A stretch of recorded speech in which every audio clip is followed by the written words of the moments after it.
کتوں کے بارے میں جناب پطرس بخاری کے یادگار مضمون کے بعد ویسے تو اس جانور پہ مزید بحث کی گو اتنی گنجائش نہیں رہی، تاہم کیونکہ کتا ایک پبلک پراپرٹی ہے اس لیے ہمارا بھی دل چاہتا ہے کہ اس پہ کچھ کہیں۔ کتا ایک شریف جانور ہے۔ یہ میں کیا کہتا ہوں شریف، میری مراد اس کی فطرت سے ہے، ورنہ تو آج کل سوشل میڈیا وار شروع ہو جاتی ہے۔ تو بہرحال میں آپ کو یہ کہہ رہا تھا کہ کتا ایک شریف جانور ہے۔ یہ الگ بات ہے کہ اس کا نام کتا ہے۔ اس کی 4 ٹانگیں اور ایک ٹیڑھی دم ہوتی ہے جسے یہ ہمیں دکھا دکھا کر ہلاتا ہے، گویا ہماری بے بسی کا مذاق اڑاتے ہوئے پوچھ رہا ہو اب تم کیا ہلاؤ گے؟ کتے کی یہ گستاخانہ حرکت چھیڑنے کے ضمن میں آتی ہے۔ کتے کی اہلیہ کو کتیا کہتے ہیں اور ان کے بچے کو اردو میں پلا، کتے کا بچہ وغیرہ کہتے ہیں۔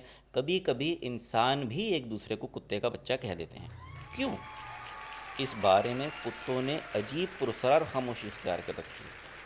بہرحال پلے کو انگریزی میں پپی کہا جاتا ہے۔ انگریزوں نے تو کتے کے بچے کے متعلق ایک عدد گالی بھی ایجاد کر لی ہے، مگر اس میں بھی بیچاری کتیا یعنی بچ کو بدنام کرتے ہیں۔ کتے کو الزام نہیں دیتے، شاید اس لیے کہ یہ میل ڈومینیٹڈ سوسائٹی یعنی مردوں کا معاشرہ ہے۔ کتے کی خاصیت یہ ہے کہ یہ بھونکتا ہے۔ خیر آج کل یہ کام تو کافی انسان بھی بخوبی انجام دے لیتے ہیں۔ کتا گھر سے چور اچکوں کو دور رکھتا ہے، بشرطے کہ کتے سے پہلے ایک مخصوص لفظ نہ لگا ہو۔ اس کی دم کی وجہ سے اردو زبان میں ایک مخصوص محاورے کا بھی اضافہ ہوا ہے۔ خود کتا کئی مثالیں وجود میں لانے کا سبب ہے، اس میں سب سے بڑی مثال لفظ کتا ہی ہے۔ کتے کا سب سے بڑا فائدہ یہ ہے کہ یہ گالی دینے کے کام آتا ہے۔ اگر کتا نہ ہوتا تو ہم اپنے دشمنوں کو کیا کہتے، اپنے مخالفوں کو کیا کہہ کر بلاتے؟ اس لیے ہمیں کتوں کا احترام کرنا چاہیے اور انہیں کتا کہہ کر بلانا نہیں چاہیے۔ ہاں البتہ کسی ناپسندیدہ شخص کے نام سے انہیں مخاطب کر سکتے ہیں۔ اکثر ممالک میں کتے کو بھون کر بھی کھایا جاتا ہے، یہ غلط بات ہے۔ کتا تو آدم خور نہیں ہوتا، رہ گیا کاٹ کھانا تو وہ اس کی مجبوری ہے۔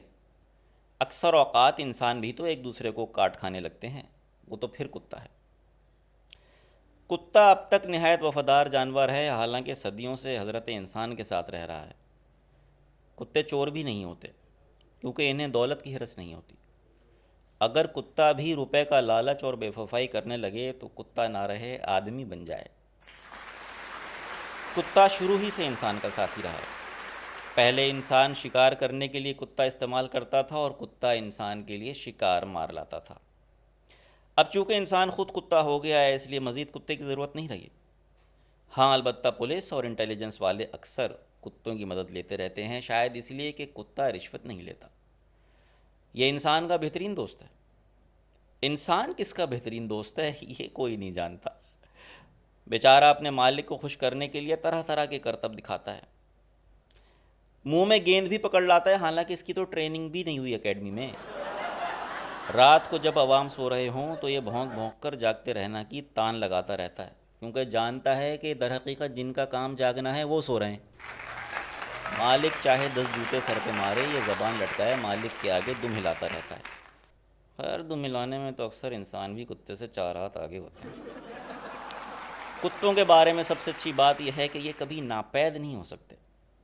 ناقص فیملی پلاننگ کے سبب ہمارے آس پاس لاکھوں کی تعداد میں بکھرے پڑے ہیں اور اس میں دن بہ دن اضافہ ہی ہوتا جا رہا ہے۔